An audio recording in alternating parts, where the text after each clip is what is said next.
¿Estás constipada? ¿Estás constipada? Hola mi gente, habla Leticia. En el breve video de hoy quiero hablar de la palabra del día. Y la palabra del día es constipada. A feminine form is constipada. The word of the day is constipada, feminine form. Y constipado, el masculine form. And let me tell you a little bit about how I came to the decision to do a little quick, short video word of the day with that particular word. Hoy me encuentro en la bella ciudad de Salamanca, España.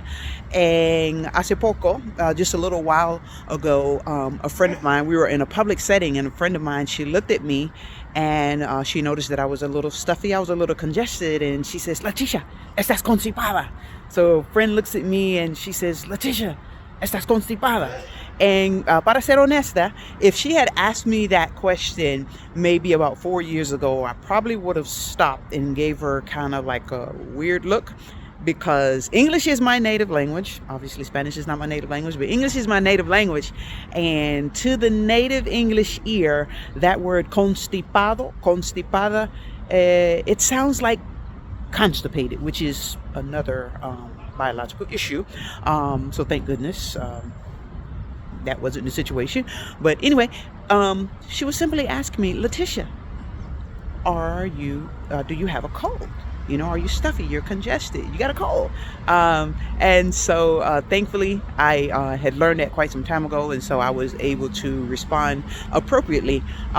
So to my fellow Anglo-parlantes, my native English speakers, to the beginning Spanish speaking students, when you hear that, just keep in mind, in the medical context, it just simply means like, you know, do you have a cold? Another way that I've heard that question posed is estás resfriada, estás resfriada.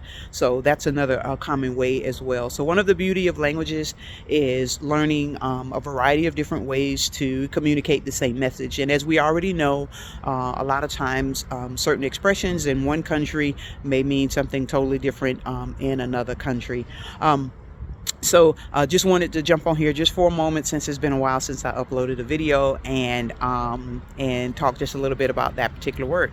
Now, I do have a little more in-depth video that I did regarding that particular word, which falls under the category of like false cognates. False cognates, also known as like false amigos, false friends, are words that sometimes look alike and maybe sound alike in one language, but the significance is not, they're not related at all. They just kind of sound alike and they look alike. So when I saw that word, I'm like, I know what it sounds like, but surely she's not asking me that. So hey, check in the description link a little bit later. I'll leave the link to that other video. And hasta la próxima. Dios te bendiga. Chao, chao. Un abrazo fuerte desde Salamanca, España.